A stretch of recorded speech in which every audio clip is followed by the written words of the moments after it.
Hi! Welcome to the MVVM in WPF Survival Guide from A to Z course, where you'll learn the approach to developing real-world WPF applications based on the MVVM pattern. My name is Elias Fofanov, aka Engineer Spock, and I'll be leading you through the course. I began my career as a postgraduate student participating in Microsoft Imaging Cup contest. I've been working with .NET platform since 2003. I've been professionally architecting and implementing software for nearly 7 years, primarily based on .NET platform. I'm passionate about building rich and powerful applications using modern technologies. I'm a certified specialist in Windows applications and service communication applications by Microsoft. MVVM is the most popular architectural pattern in the WPF and other XAML-based platforms. Learning how to apply the MVVM pattern to a WPF application will give you the ability to develop real-world enterprise-level applications. By the end of this course, you'll get a deep understanding of the MVVM pattern and you'll know how to implement your own MVVM framework.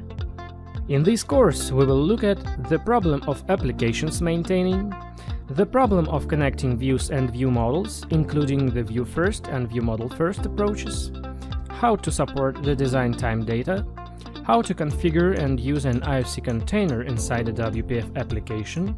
We will use the Castle-Windsor IOC container, how to organize the communication channel between views and view models. We will look at commands, attached and blend behaviors, and how to use a static message bus for communication between different components. How to organize navigation. We will look at a hierarchical UI composition.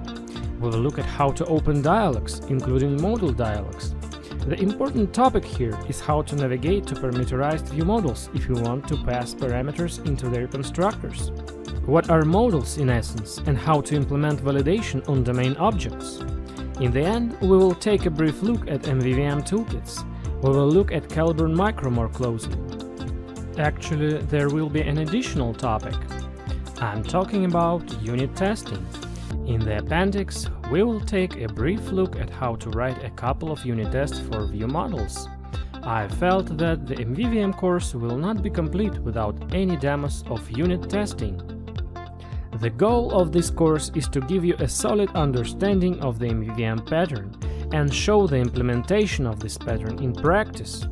This course contains a decent amount of code, so be ready for that. This course is primarily aimed at intermediate developers. Experts may also find interesting MVVM tricks provided in this course. If you're a beginner, be sure you're ready to take this course, since it requires from you a solid C# background and acquaintance with WPF.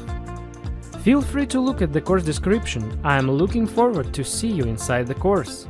Enroll and start learning the MVVM in WPF Survival Guide from A to Z.